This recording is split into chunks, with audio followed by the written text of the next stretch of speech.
तंदूर कांड। एक क्रिमिनल के दिमाग की लिमिट्स कोई नहीं जानता। क्राइम करने की चाह किस हद तक जा सकती है और इंसान से क्या क्या करवा सकती है, यह पता कर पाना बेहद मुश्किल हो जाता है। आज का केस एक ऐसे आदमी का है जिसने ऐसी सारी हदों को पार कर दिया। 2 जुलाई 1995 की रात को कनॉट प्लेस पुलिस स्टेशन के कांस्टेबल अब्दुल नजीर कुंजू और होमगार्ड चंदरपाल अपनी रूटीन नाइट पेट्रोलिंग कर रहे थे। वो लोग जैसे ही अशोका रोड की तरफ मुड़े तभी उन्हें एक बिल्डिंग में से बहुत सारा धुआं निकलता हुआ दिखाई दिया। वो दोनों उस बिल्डिंग तक जल्दी से गए। उस बिल्डिंग में एक रेस्टोरेंट था जिसके अंदर से वो धुआं आ रहा था, लेकिन वो रेस्टोरेंट उस समय बंद था। उन्होंने वहां खड़े गार्ड से धुएं की वजह पूछी। तभी रेस्टोरेंट से एक आदमी निकल कर आया और उसने बताया कि रेस्टोरेंट में कुछ वेस्ट जलाया जा रहा है जो कि कुछ देर में जलना खत्म हो जाएगा। ये सुनकर वो दोनों वहां से चले गए और पास की लेन्स में पेट्रोलिंग करने लगे। कुछ दूर जाते ही उन्हें पीछे से एक औरत की चिल्लाने की आवाज आई, आग लग गई, आग लग गई। वो हड़बड़ी में वापस उस रेस्टोरेंट की लेन में पहुंचे और उन्होंने देखा कि आग की लपटें अब रेस्टोरेंट के अंदर से निकलकर बाहर तक आ गई थीं। उन्होंने तुरंत बैकअप बुलाया और फायर डिपार्टमेंट को भी इन्फॉर्म किया। उन्होंने अंदर घुसने की कोशिश की ताकि वो उस आग को बुझा सके, पर उस रेस्टोरेंट का दरवाजा अंदर से बंद था। कुंजू और चंदर देरी न करते हुए उस गार्ड की मदद से दीवार के ऊपर चढ़कर दूसरी तरफ चले गए, जहां उन्होंने देखा कि 2 आदमी एक तंदूर को हवा देते हुए उसमें पेपर और लकड़ी के पीसेस डाल रहे थे। उनमें से एक वहां का मैनेजर केशव था और दूसरा आदमी वही था जो उन्हें थोड़ी देर पहले बाहर मिला था, जिसका नाम था सुशील शर्मा। चंदरपाल ने वहीं से आवाज लगाकर उन्हें उस आग के बारे में चेतावनी दी, पर सुशील शर्मा ने कहा कि वो एक पॉलिटिकल पार्टी का वर्कर है और उन दोनों पुलिस वालों के लिए इस वक्त वहां से चले जाना ही बेहतर होगा, क्योंकि वो कुछ पुराने पार्टी के डॉक्यूमेंट जला रहे हैं।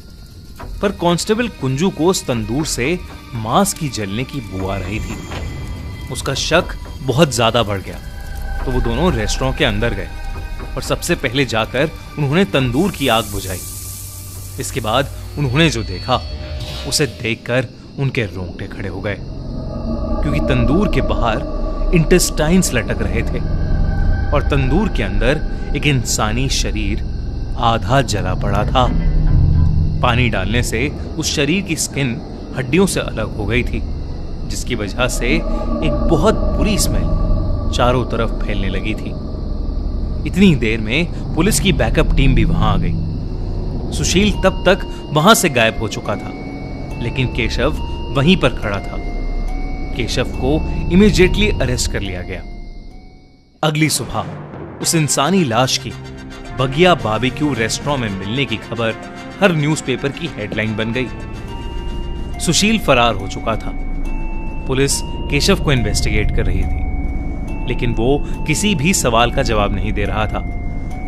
पर जब पुलिस ने उससे पूछा कि उसका सुशील के साथ क्या रिश्ता है, तो उसने बताया कि वो रेस्टोरेंट सुशील शर्मा का ही है और उसके केशव पर बहुत एहसान है, इसलिए उसके कहने पर केशव ने यह सब किया था। उसी दिन एक आदमी पुलिस स्टेशन में आया जिसने अपना नाम मतलूब करीम बताया और उसने पुलिस से कहा कि वो लाश सुशील की बीवी नैना साहनी की है। धीरे धीरे सुशील शर्मा के सस्पेक्ट होने की न्यूज हर जगह फैल गई। पुलिस हाथ धोकर सुशील की तलाश में लगी हुई थी, पर उन्हें सुशील कहीं पर भी नहीं मिल रहा था। पर एक दिन अचानक दिल्ली पुलिस को खबर मिली कि 9 दिन से फरार सुशील ने खुद को बैंगलोर पुलिस को सरेंडर कर दिया है, लेकिन उसने नैना के खून में उसके इन्वॉल्व होने से साफ इनकार कर दिया है। मगर कुंजू और चंदर ने अपनी आंखों से सुशील को क्राइम सीन पर देखा था और उससे बात भी की थी, और उन्हें पता था कि सुशील झूठ बोल रहा है। पुलिस ने सुशील से सच उगलवाने के लिए उसे कई अलग अलग तरीकों से इंटेरोगेट किया। इंटेरोगेशन के दौरान सुशील ने फाइनली कन्फेस किया कि उसी ने नैना का मर्डर किया था, जिसके बाद वो पुलिस से बचने के लिए दिल्ली से फरार हो गया था। उसके बाद सुशील ने पुलिस को 2 जुलाई को क्या हुआ था सब सच सच बताया। 2 जुलाई की शाम को सुशील अपने गोल मार्केट के फ्लैट में घुसा ही था जब उसने अपनी बीवी नैना को हाथ में एक ड्रिंक लिए किसी से फोन पर बात करते हुए देखा। नैना ने उसके अंदर आते ही फोन काट दिया और सुशील के लिए भी एक ड्रिंक बनाकर बेडरूम में चली गई। सुशील ने ड्रिंक पीना शुरू किया, पर जैसे जैसे वो ड्रिंक उस पर अपना असर कर रही थी वैसे वैसे उसका नैना के ऊपर शक बढ़ रहा था, जिसकी वजह से उसने टेलीफोन पर लास्ट डायल्ड नंबर पर कॉल किया।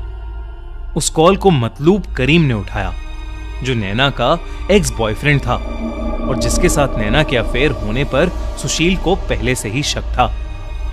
सुशील गुस्से से तिलमिलाता हुआ बेडरूम में घुसकर नैना पर जोर जोर से चिल्लाने लगा। उनकी लड़ाई बहुत ज्यादा बढ़ने लगी और सुशील ने एकदम से अपनी ड्रॉर से एक बंदूक निकाली और नैना को गोली मारकर उसकी हत्या कर दी। उसे उस वक्त कुछ समझ नहीं आ रहा था कि वो क्या करे। उसने हड़बड़ी में अपने घर से खून साफ किया और डिसाइड किया कि मर्डर के सबूत को मिटाने के लिए वो नैना की लाश को अपने ही रेस्टोरेंट के तंदूर में जला देगा। पर यह केस सिर्फ एक अफेयर के शक की वजह से हुए मर्डर का नहीं था। दरअसल इसकी वजह थी सुशील का डोमिनेटिंग, इनसिक्योर और अब्यूसिव नेचर। नैना और सुशील की शादी को 2 साल हो गए थे, पर फिर भी सुशील उनकी शादी को ऑफिशियल नहीं करना चाहता था। सुशील के इस डिसीजन से नैना बहुत ज्यादा हर्ट थी। सुशील दुनिया के लिए तो एक शरीफ, सोबर पॉलिटिशियन था जो हर हफ्ते छतरपुर मंदिर जाता था, पर वही सुशील हर रात शराब पीकर नैना को मारता था और उसे अपने गोल मार्केट वाले फ्लैट में लॉक करके रखता था। एक रात जब नैना ने सुशील से उसके अब्यूसिव नेचर की वजह से उसको छोड़ने की बात की, तो उसने नैना पर अपनी गन चला दी। उसने जानबूझकर मिस फायर करके नैना को डराने की कोशिश की थी।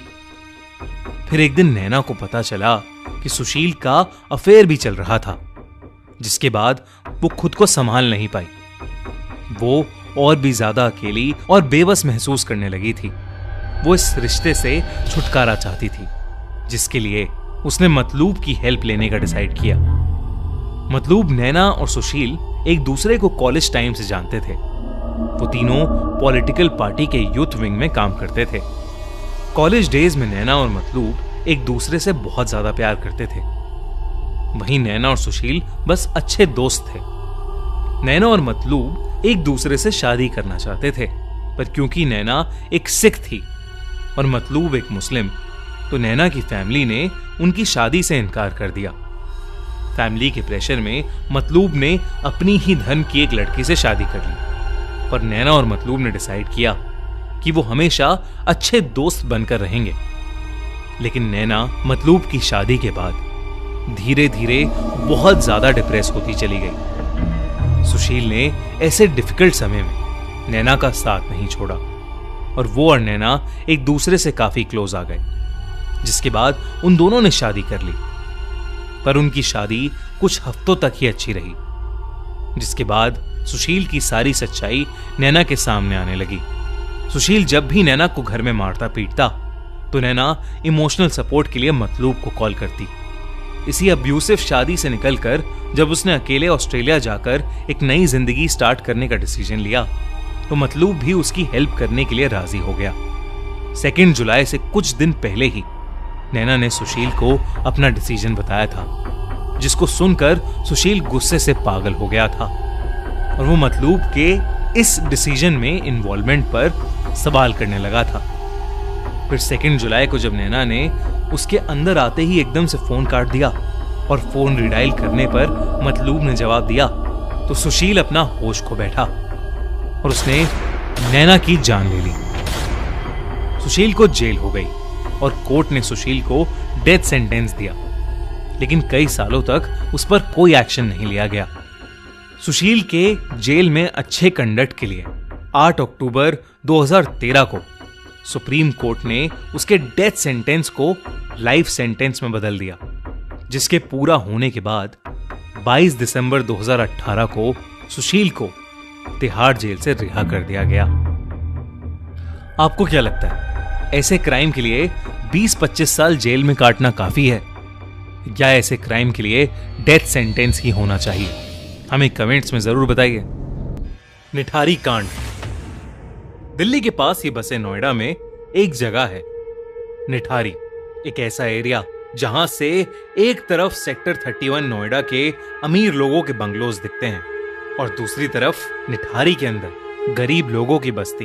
एक ऐसी बस्ती जहां के ज्यादातर लोग दिहाड़ी मजदूर, रिक्शे वाले और हाउस हेल्प्स का काम करते हैं और देश के पिछड़े इलाकों से बिलोंग करते हैं। 7 मई 2006 की शाम को निठारी की बस्ती में रहने वाले नंदलाल के घर में अफरा तफरी मची हुई थी, क्योंकि उनकी 22 साल की बेटी पायल सुबह से घर नहीं आई थी। उसने अपने पिता से कहा था कि वो सेक्टर 31 की कोठी नंबर D5 में नौकरी के लिए जा रही है, पर जब से वो वहां गई थी उसका फोन स्विच ऑफ जा रहा था। जब काफी देर तक वो घर नहीं आई तो उसके माता पिता बहुत डरने लगे, क्योंकि निठारी में पिछले 2 साल से कई छोटे बच्चे और जवान लोग गायब हो रहे थे। नंदलाल से और नहीं रहा गया और उसने खुद अपनी बेटी को ढूंढने का फैसला किया। सबसे पहले उसने उस रिक्शे वाले को ढूंढा जिसने पायल को D5 तक छोड़ा था।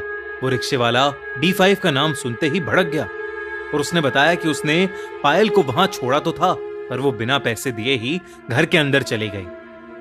उसे लगा कि वो वापस आकर उसे पैसे देगी, मगर वो वापस आई ही नहीं।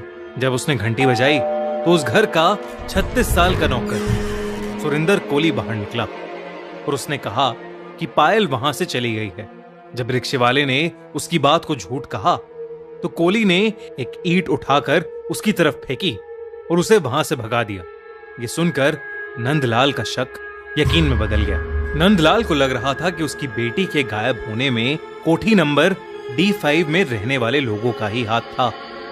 बिना देरी किए नंदलाल लोकल पुलिस स्टेशन चला गया, पर पुलिस वालों ने उसकी बात को टाल दिया, क्योंकि 2004 से निठारी में ऐसे कई केसेस उनके पास रोज आ रहे थे। नंदलाल बहुत रिक्वेस्ट करने लगा, पर पुलिस ने उसको वहां से यह कहकर भगा दिया कि पायल किसी लड़के के साथ भाग गई होगी। अगले दिन नंदलाल खुद D5 गया। घर के अंदर से घर का मालिक 52 इयर्स यानी 52 साल का मनिंदर सिंह पंडेर बाहर आया, जिसने पायल को पहचानने से ही मना कर दिया। नंदलाल और उसकी बीवी पूरी तरह से टूट चुके थे, क्योंकि कोई भी उनकी मदद नहीं कर रहा था। वो दोनों पूरी रात बस रोते रहे और फिर नंदलाल ने डिसाइड किया कि चाहे कुछ भी हो जाए वो अपनी बेटी को ढूंढ कर ही रहेगा। उसके पास थोड़े पैसे जमा थे तो उसने एक वकील को हायर करके कोर्ट में अपील की। चीफ मजिस्ट्रेट ने उसका केस देखा और पुलिस को ऑर्डर किया कि वो उसकी FIR दर्ज करें और उस पर तुरंत एक्शन लें। पुलिस ने जब लापता बच्चों के बारे में आसपास के लोगों से पूछताछ की तो उन्हें यह पता चला कि निठारी के नाले पर 2 पुल के बीच में 100 मीटर के एरिया में ही वो सारे बच्चे और लोग जो लापता हुए हैं आखिरी बार वहीं देखे गए हैं। इन्हीं 2 पुल के बीच में नाले के पास एक वाटर टैंक भी था, जो कुछ गांव वालों के हिसाब से भूतिया था और उनका मानना था कि वहां पर एक भूत है जो बच्चों को मार देता है, इसलिए उस वाटर टैंक के नाले के आसपास कोई नहीं जाता था। पुलिस ने उस 100 मीटर के स्ट्रेच को ब्लैक होल का नाम दे दिया और वो उसकी पेट्रोलिंग करने लगे, लेकिन उनकी पेट्रोलिंग के बावजूद भी वहां से बच्चे गायब होते रहे। पर वहां ऐसा क्या था? क्या सच में वहां कोई भूत था, या ये किसी गैंग या किसी सीरियल किलर का काम था? इस सवाल का जवाब उस वक्त किसी को नहीं मिल पा रहा था, क्योंकि पुलिस पर प्रेशर बहुत ज्यादा था। तो पुलिस ने पायल के फोन को ट्रैकिंग पर लगवाया और मनिंदर सिंह पंडेर को भी इंटेरोगेट किया, पर मनिंदर ने कहा कि वो पायल के गायब होने वाले दिन चंडीगढ़ में था और अपने पिता का अंतिम संस्कार कर रहा था, जिसका उसके पास प्रूफ भी था। जब चंडीगढ़ में होने का प्रूफ मनिंदर ने पुलिस को दिया तो पुलिस की इन्वेस्टिगेशन फिर से एक डेड एंड पर पहुंच गई। कई महीने बीत गए और नंदलाल और उसकी बीवी अपनी बेटी की याद में तड़पते रहे और निठारी से और भी बच्चे गायब होते रहे। लेकिन फिर एक दिन 26 दिसंबर 2006 को अचानक ही पायल का फोन स्विच ऑन हुआ और वो ट्रैकिंग रडार पर दिखने लगा। पुलिस ने फौरन उस फोन को ट्रैक किया। वो फोन एक रिक्शे वाले के पास मिला, जिसने बताया कि वो फोन उसने किसी और से खरीदा था, लेकिन उसमें सिम पहले से ही था। पुलिस ने जब सिम की इन्वेस्टिगेशन की तो ये सामने आया कि वो सिम सुरिंदर कोहली के नाम पर रजिस्टर्ड था। वही सुरिंदर कोहली जो मनिंदर सिंह पंडेर के घर पर काम करता था। 29 दिसंबर की रात को पुलिस ने सुरिंदर कोहली और मनिंदर सिंह पंडेर को उनके बंगले से अरेस्ट कर लिया। दोनों से पूछताछ करने के बाद पुलिस ऑफिसर्स शॉक में थे। वो तुरंत निठारी के पास बने उस नाले पर पहुंचे। जब वो उस नाले के अंदर घुसे तो उन्हें वहां जो मिला वो देखकर उनके रोंगटे खड़े हो गए।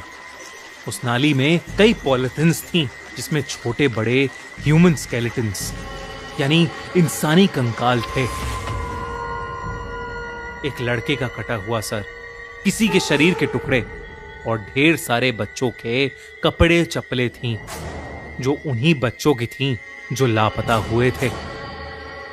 कुल मिला के उस नाले से 19 स्कल्स यानी 19 खोपड़ियां मिली। उन दोनों ने 19 लोगों का मर्डर किया था। पूछताछ में सुरिंदर कोहली ने पुलिस को बताया कि उसी ने पायल को मारा था। सुरिंदर ने पायल के ही दुपट्टे से उसका गला घोट दिया था और उसे मारने के बाद सुरिंदर ने लाश के कई टुकड़े किए और फिर वो उन्हें पकाकर खा गया। सुरिंदर ने यह भी बताया कि उसने ऐसा सभी छोटे बड़े बच्चों के साथ किया था। जब सुरिंदर पर ढेर सारे साइकोलॉजिकल टेस्ट हुए तो उसने ये भी कबूला कि उसके सपने में एक सफेद बालों वाली साड़ी पहनी हुई एक औरत आती थी, जो लोगों को मारने तक उसके साथ ही रहती थी। जब मनिंदर सिंह पंडेर से इन सब के बारे में पूछा गया तो उसने ये कहा कि वो आधे से ज्यादा टाइम घर के बाहर रहता था और उसे इन सब के बारे में कुछ नहीं पता था। पर सुरिंदर का एक कहना था कि वो पंडेर के कहने पर ही बच्चों और लड़कियों को टॉफी और नौकरी का लालच देकर घर के अंदर लाता था, जिसके बाद पंडेर उनका फायदा उठाता था और सुरिंदर उनको मारकर उनकी डेड बॉडी को टुकड़ों में काटकर उन्हें पका के खाता था। यह केस इतना भयानक था कि फौरन सीबीआई को ट्रांसफर किया गया। जब सीबीआई ने इन्वेस्टिगेट किया तो उन्हें और भी कई बातें पता चली। दोनों पर कई सारे केसेस चले और कई सालों तक चले, जिनके बाद उन दोनों को डेथ पेनल्टी यानी मौत की सजा सुनाई गई। पंडेर के परिवार वालों का अब भी यह कहना है कि वो इनोसेंट है, पर निठारी का कोई भी इंसान ये मानने को तैयार नहीं है कि एक इंसान के घर में इतना कुछ हो गया और उसे इस चीज का कोई अंदाजा भी नहीं था। आज तक निठारी में इस क्राइम का खौफ फैला हुआ है, मगर एक चीज अभी भी क्लियर नहीं हो पाई। इस क्राइम का मोटिव, खैर जो भी हो, इससे ज्यादा दरिंदगी भरा केस शायद ना कभी हुआ है और ना ही कभी होगा। आपको क्या लगता है? कमेंट्स में हमें बताइए। दिवाली कांड। दिवाली की रात पूरा देश पटाखों की आवाजों और खुशियों में डूबा हुआ था। वहीं दूसरी तरफ नोएडा में रहने वाली दिव्या का मन बहुत ज्यादा घबरा रहा था, क्योंकि वो शाम से अपने पेरेंट्स को कॉल लगा रही थी, लेकिन उसके फोन का कोई जवाब नहीं दे रहा था। जब दिव्या के मम्मी पापा ने उसका फोन नहीं उठाया तो उसने उनके केयर टेकर महेश को भी कॉल मिलाने का ट्राई किया, लेकिन महेश का फोन बंद आ रहा था। परेशान होकर दिव्या ने अपने पेरेंट्स के घर पर सफाई करने वाली सुरेखा को कॉल किया और उससे कहा कि वो एक बार उसके पेरेंट्स का हाल पूछाए। जब काफी देर तक सुरेखा ने भी कॉल बैक करके कुछ अपडेट नहीं दिया तो दिव्या ने डिसाइड किया कि वो खुद जाकर अपने मम्मी पापा का हाल देख आएगी। वो घर से निकलने ही वाली थी जब दिव्या को सुरेखा का कॉल आया। सुरेखा की कांपती हुई आवाज सुनते ही दिव्या समझ गई कि कुछ ना कुछ बहुत। जब सुरेखा ने दिव्या को बताया कि उसने अभी क्या देखा था, तो वो सुनकर दिव्या की धड़कन रुक गई। सुरेखा ने बताया कि दिव्या के पेरेंट्स मिस्टर और मिसेस जायद जमीन पर खून से लथपथ बेजान पड़े थे। किसी ने उनके घर में घुसकर उन दोनों को बहुत बेरहमी से मार दिया था। ये सुनते ही दिव्या फौरन अपने पेरेंट्स के घर के लिए निकल गई। उनका घर गाजियाबाद के पटेल नगर में था। दिव्या ने वहां पहुंचते ही देखा कि उसके पेरेंट्स की लाशें स्ट्रेचर पर पड़ी हुई थीं और उनके सर पर गहरे घाव थे। ये देखकर दिव्या पूरी तरह सहम चुकी थी। पुलिस ने उसे बताया कि उसके पेरेंट्स के घर में कोई भी चोरी नहीं हुई थी और ना ही किसी जोर जबरदस्ती के साइंस मिले। लेकिन दिव्या को पुलिस की एक भी बात समझ नहीं आ रही थी, क्योंकि वो अपने पेरेंट्स की लाश को देखकर गहरे सदमे में चली गई थी। वहीं पुलिस को समझ नहीं आ रहा था एक 73 साल के पैरालाइज्ड आदमी और उनकी 65 साल की पत्नी को इतनी बुरी तरह से कोई बिना किसी वजह के क्यों मारेगा, और वो भी दिवाली की रात। पुलिस ने देरी ना करते हुए केस की इन्वेस्टिगेशन शुरू कर दी। पुलिस ने उस एरिया के सभी सीसीटीवी फुटेजेस मंगवा लिए और उन्हें चेक करने लगे। उन फुटेजेस में पुलिस ने देखा कि 3 लड़के बार बार उसी घर की बिल्डिंग के आसपास घूम रहे थे। उन्होंने दिव्या को पुलिस स्टेशन बुलाया और उससे पूछा कि अगर वो उन तीनों में से किसी को जानती थी।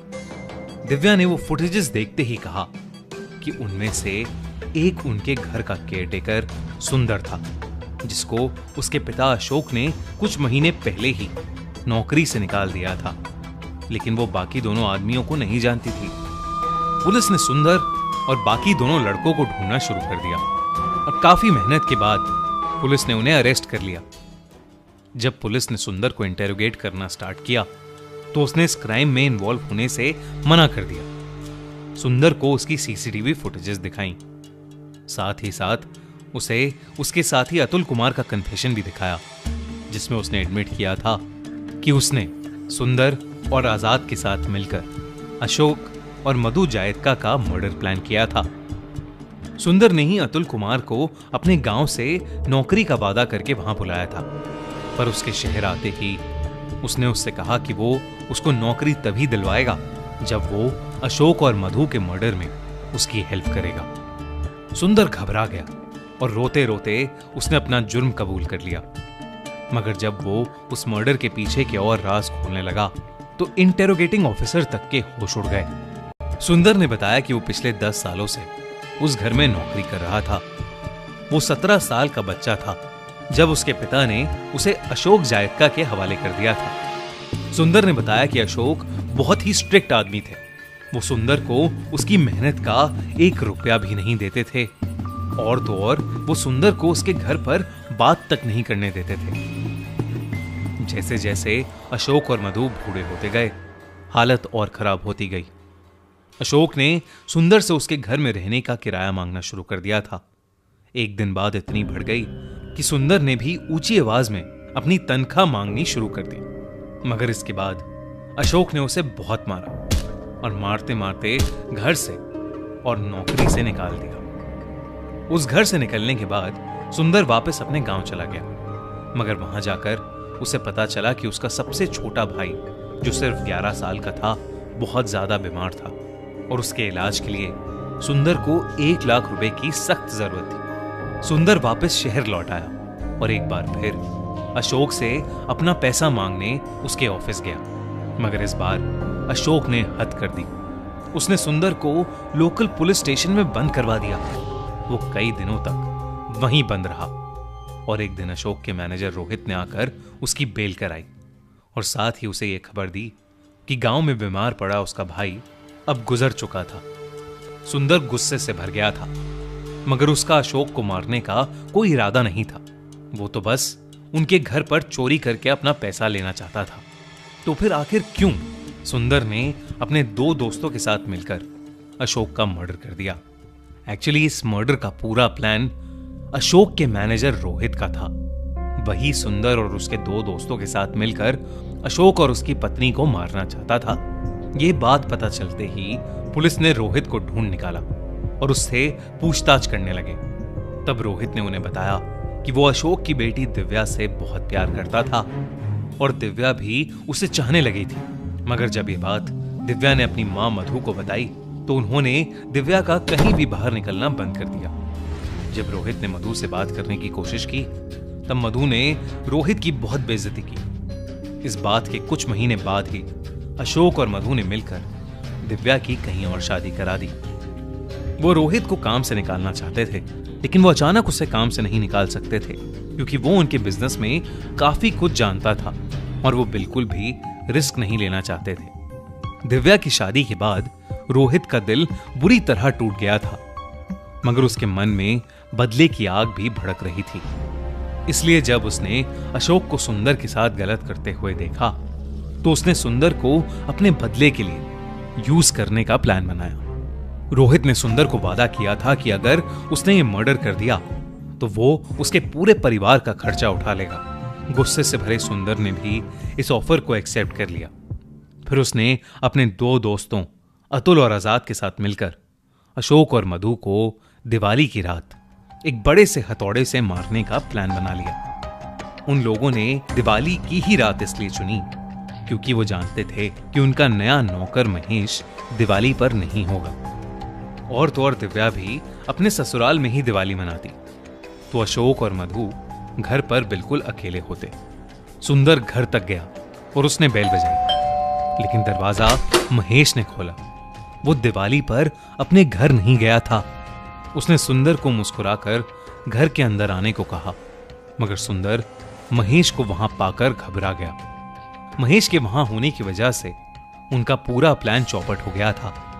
मगर तभी सुंदर ने कुछ ऐसा देखा जिसे देखकर उसका दिल दहल उठा।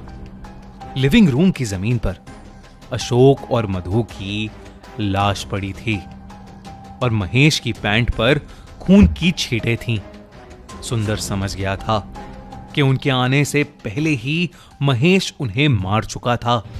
जब ये बात सुंदर को समझ आई तो महेश सुंदर पर भी अटैक करने वाला था, लेकिन तभी अतुल और आजाद वहां आ गए और उन्होंने महेश को मार डाला। उन तीनों ने मिलकर महेश की लाश को पास वाले नाले में फेंक दिया और खुद फरार हो गए। ये केस नॉर्मल केसेस से बहुत अलग था क्योंकि ये एक बदले का केस था। दिव्या ने सुंदर और रोहित की सारी बातें झुठला दी। अब पता नहीं कौन सच बोल रहा था और कौन झूठ।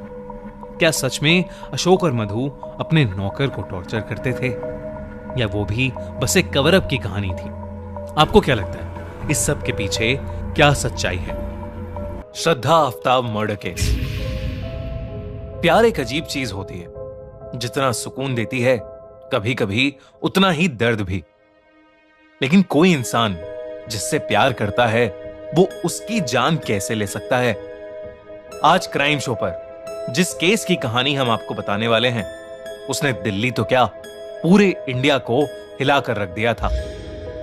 साल 2018, करीब 24-25 साल की श्रद्धा नाम की एक लड़की मुंबई के एक कॉल सेंटर में काम करती थी। उसकी मुलाकात उसी कॉल सेंटर में 27 साल के आफ्ताब नाम के लड़के से हुई।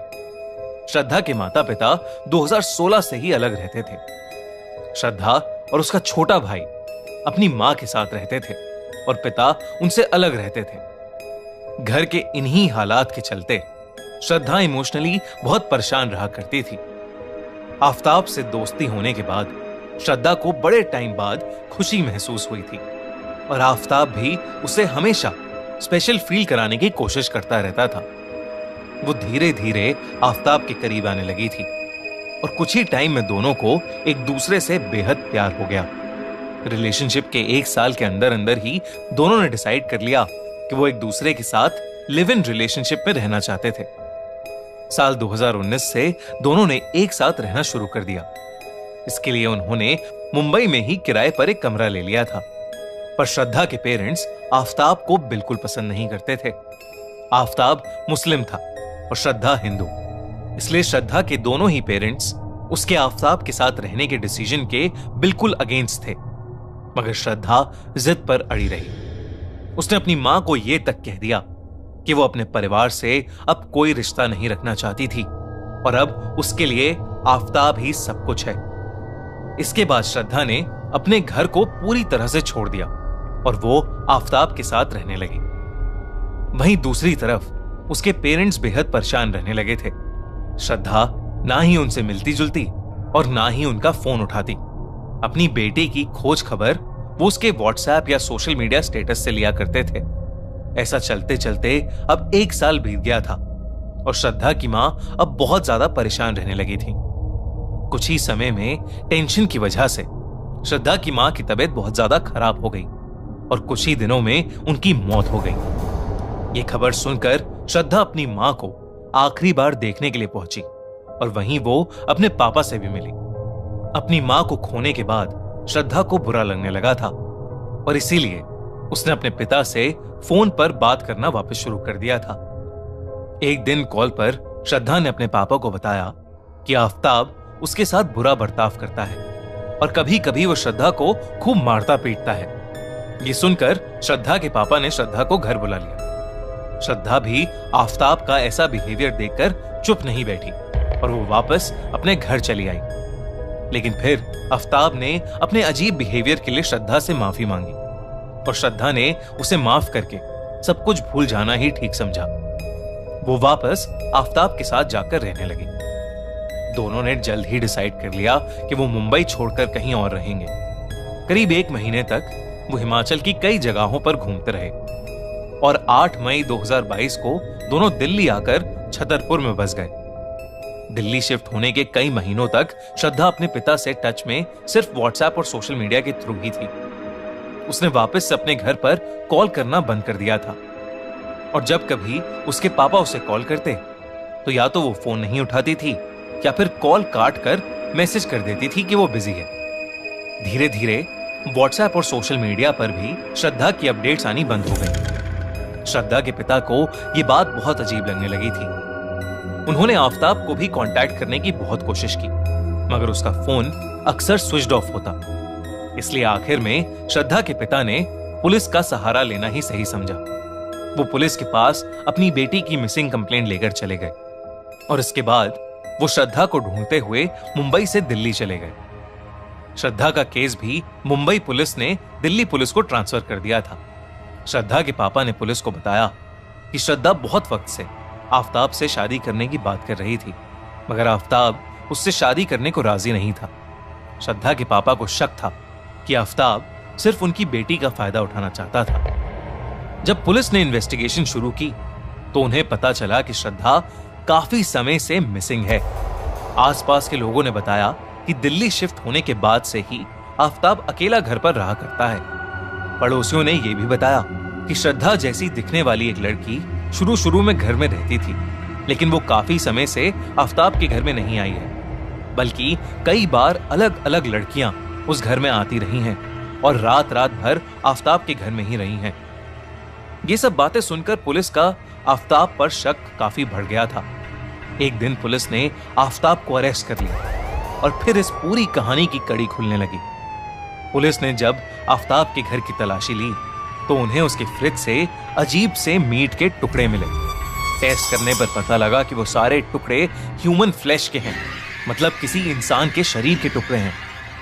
पुलिस ने छतरपुर के आसपास के सारे एरिया में स्नाइपर डॉग्स के थ्रू जब छानबीन की तो उन्हें पास के एक जंगल से उसी ह्यूमन मीट के और पीसेस मिले। जब आफताब से इस बारे में पूछताछ की गई तब उसने पुलिस को एक रोंगटे खड़े कर देने वाला सच बताया। उसने कहा कि दिल्ली में शिफ्ट होने के 10 दिन बाद ही उसने श्रद्धा का गला घोंटकर उसे मार दिया था। मगर दिक्कत की बात यह थी कि दिल्ली में आफताब के पास कोई गाड़ी नहीं थी, इसलिए उसे समझ नहीं आ रहा था कि वो आखिर उस बॉडी को ठिकाने कैसे लगाएगा। इसके बाद आफताब मार्केट गया और वहां से एक भारी डस्टबिन बैग्स और ढेर सारे रूम फ्रेशनर्स ले आया। उसने श्रद्धा की डेड बॉडी को 35 टुकड़ों में काट दिया और डस्टबिन बैग्स में अलग अलग भरकर अपने नए खरीदे हुए फ्रिज में भर दिया। इसके बाद वो रोज रात में खाने के बाद वॉक पर निकलता और छतरपुर के जंगल में एक एक बॉडी का टुकड़ा फेंक आता। इस केस से हैरानी वाली बात यह निकल कर आई कि आफताब के लिए यह सब बहुत नॉर्मल हो चुका था। वो श्रद्धा को मारने के कुछ ही दिनों बाद ऑनलाइन डेटिंग ऐप के थ्रू एक डेट पर भी गया था। वो उस लड़की को कई बार अपने फ्लैट भी ला चुका था, और जबकि श्रद्धा का कटा हुआ शरीर उसके फ्रिज में रखा रहता था। आफताब ने अपनी कॉल सेंटर वाली जॉब वापस से शुरू कर दी थी, और वहां उसकी एक गर्लफ्रेंड भी बन गई थी। वो उसे भी अपने फ्लैट पर लाया करता था।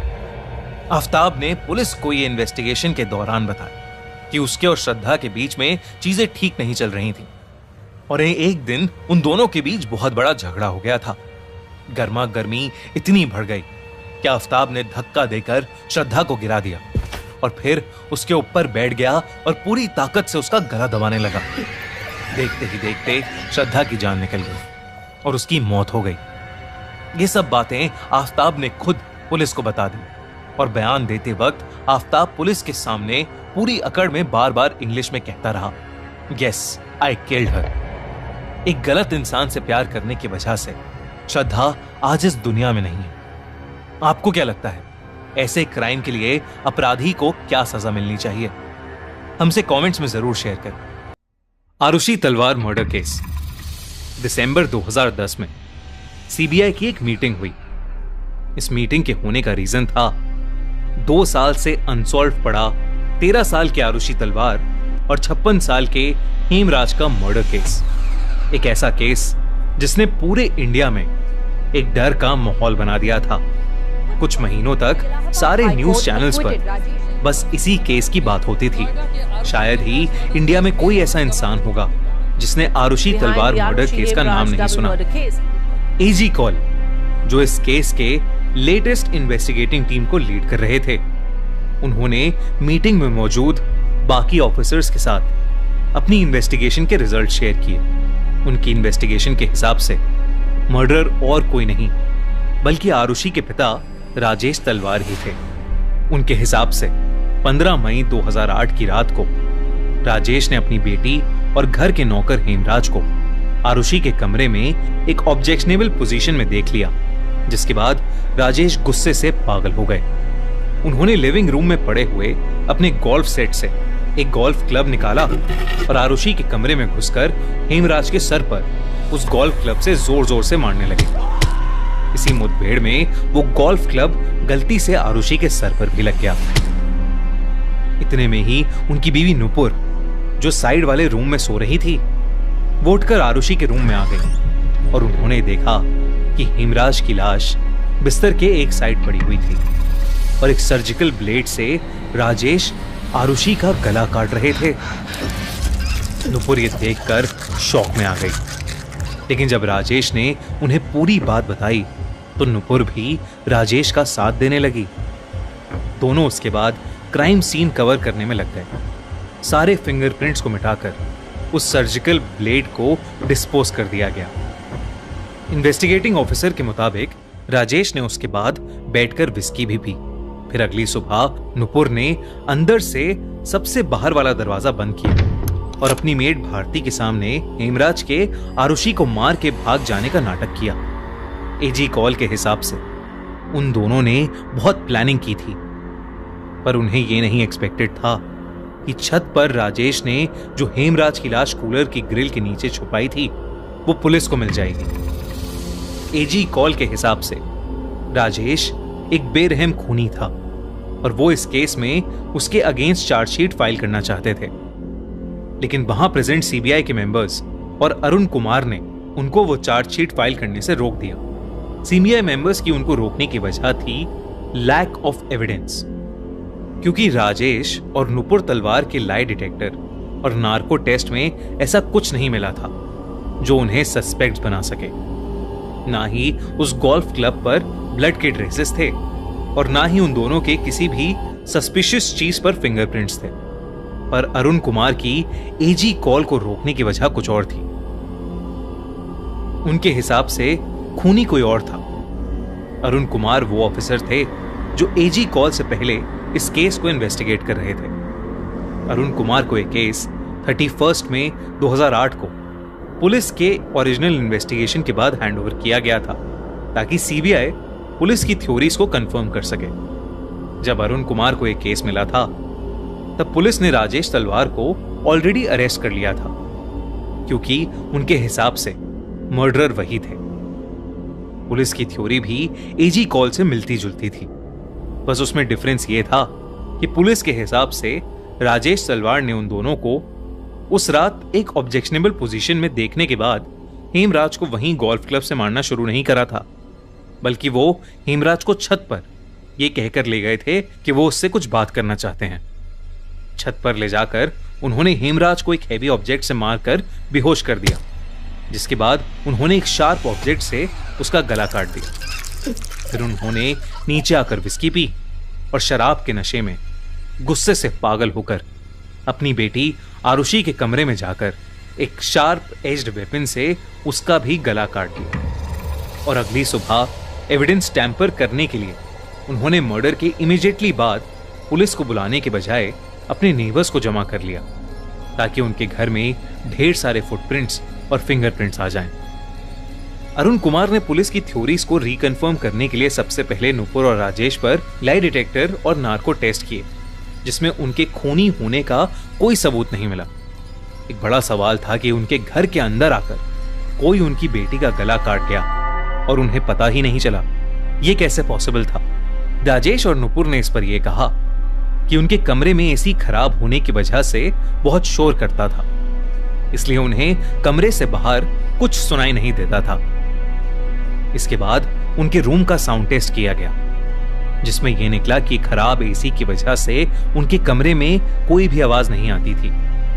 फिर अरुण कुमार ने रीइन्वेस्टिगेट करते हुए हेमराज के कमरे की फोटोज देखी, जिसमें उन्हें गड्ढे पर डिप्रेशन वाले 3 पॉइंट्स दिखे।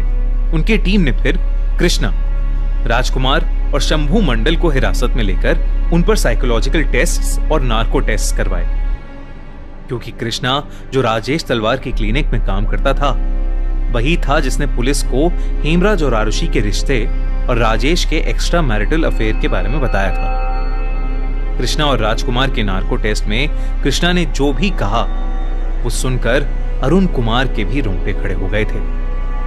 कृष्णा ने एडमिट किया कि हेमराज का नेपाल में नया घर बना था, जिसकी खुशी में उस रात वो लोग उसके कमरे में पार्टी कर रहे थे। तभी राजकुमार जो आरुषि को पसंद करता था, शराब के नशे में उसके कमरे की ओर गया। कृष्णा और मंडल ने भी उसका पीछा किया। फिर राजकुमार ने आरुषि के कमरे में घुसकर उसके साथ जबरदस्ती करने की कोशिश की, और इससे पहले आरुषि चिल्ला पाती, कृष्णा ने उसके सर पर खुखरी चाकू से मारा और फिर उसी खुखरी से उसका गला काट दिया। क्योंकि हेमराज उस खून का विटनेस था, तो वो लोग उसे छत पर ले गए, जहां उन्होंने उस चाकू से उसका भी गला काटकर उसको मार दिया और उसकी बॉडी को छुपाने के लिए उस पर कूलर की ग्रिल रख दी। राजकुमार और शंभू के नार्को टेस्ट में इससे मिलती जुलती कहानियां निकल के आईं। उनकी टीम ने कृष्णा के घर की तलाशी भी ली थी, जहां पर उन्हें एक पिलो कवर और खुखरी मिली। उनकी टीम ने राजेश तलवार को रिहा कर दिया और कृष्णा, राजकुमार और शंभू को अरेस्ट कर लिया था। पर इस थ्योरी में भी कुछ दिक्कतें थीं। पहले की नार्को टेस्ट कोर्ट में एडमिसिबल नहीं होते थे, इसलिए कृष्णा और राजकुमार के कन्फेशन को कॉन्क्रीट प्रूफ कंसिडर नहीं किया जा सकता था। दूसरा, कृष्णा की फैमिली ने कहा कि वो मर्डर के टाइम अपने कमरे में ही था। यही बात राजकुमार के एम्प्लॉयर और शंभू मंडल के एम्प्लॉयर्स ने भी उन दोनों के लिए कही। तीसरा, जो खुखरी चाकू कृष्णा के रूम से मिली थी, उस पर ह्यूमन ब्लड के कोई ट्रेसेस नहीं थे। जब अरुण कुमार ने चार्जशीट फाइल करने की कोशिश की, तो उनकी चार्जशीट भी इस बेसिस पर रिजेक्ट हो गई कि उन्होंने इंफॉर्मेशन सही तरीकों से नहीं निकाली थी, और उन पर शंभू मंडल को मारपीट के फोर्स करके बातें निकलवाने का आरोप भी लगा। क्योंकि दोनों ही टीम की इन्वेस्टिगेशन और थ्योरीज को प्रूफ करने के लिए सीबीआई मेंबर्स के पास कोई कॉन्क्रीट प्रूफ नहीं था, तो कॉमन कंसेंसस से सीबीआई की उस मीटिंग में चार्जशीट की बजाय क्लोजर रिपोर्ट फाइल करने का डिसीजन लिया गया। 9 फरवरी 2011 को मैजिस्ट्रेट प्रीति सिंह ने सीबीआई की क्लोजर रिपोर्ट को चार्जशीट में कन्वर्ट कर दिया और राजेश और नुपुर को फिर से समन किया गया। राजेश और नुपुर ने इलाहाबाद हाई कोर्ट और सुप्रीम कोर्ट में इस डिसीजन के अगेंस्ट पिटीशन फाइल की, जो दोनों कोर्ट्स में रिजेक्ट कर दी गई। 11 मई 2013 को राजेश और नुपुर का ट्रायल शुरू हुआ और 25 नवंबर 2013 को एक स्पेशल सीबीआई कोर्ट ने उन दोनों को आरुषि और हेमराज के मर्डर में गिल्टी करार दिया और उनको murder, destruction of evidence, misleading the probe और फाइलिंग अ रॉन्ग एफआईआर के लिए कन्विक्ट करके 26 नवंबर को उन्हें लाइफ सेंटेंस यानी उम्र कैद की सजा सुनाई गई। लेकिन जनवरी 2014 में राजेश और नुपुर ने इस डिसीजन को इलाहाबाद हाई कोर्ट में चैलेंज किया और 12 अक्टूबर 2017 में हाई कोर्ट ने लैक ऑफ एविडेंस की वजह से उन्हें सारे चार्जेस से फ्री कर दिया। ये एक ऐसा केस बन गया जिसे कोई सॉल्व नहीं कर पाया और आरुषि और हेमराज को आज तक जस्टिस नहीं मिली। आपको क्या लगता है, किसने मारा आरुषि को? कमेंट्स में हमसे अपना ओपिनियन जरूर शेयर कीजिए। Republic day attack. जैसे ही रिपब्लिक डे पास आता है तो पूरे दिल्ली एनसीआर में जगह जगह सिक्योरिटी बहुत बढ़ा दी जाती है। इसका एक बड़ा रीजन ये है कि रिपब्लिक डे पर हमारे देश के सबसे बड़े मिनिस्टर्स और लीडर्स सब एक जगह एक बहुत बड़ी पब्लिक गैदरिंग में होते हैं। ऐसे में कोई भी अटैक देश के लिए बहुत डेडली हो सकता है। एक ऐसा ही अटैक प्लान कर रहे थे नौशाद और जग्गा, जहां उन दोनों को इंडिया के सबसे बड़े हिंदू लीडर को मारने का काम मिला था। जग्गा 29 साल का उत्तराखंड में रहने वाला एक लड़का था और नौशाद 56 साल का एक मिडिल एज्ड आदमी जो कई सालों से दिल्ली में रह रहा था।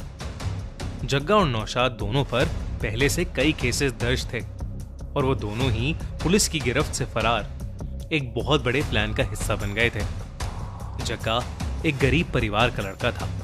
बड़े होते होते उसकी मुलाकात कुछ गुंडे मवालियों से हो गई और देखते ही देखते उसका झुकाव खालिस्तानी आइडियोलॉजी की तरफ बढ़ने लगा और वो एक कनाडा बेस्ड खालिस्तानी ग्रुप से भी जुड़ गया था।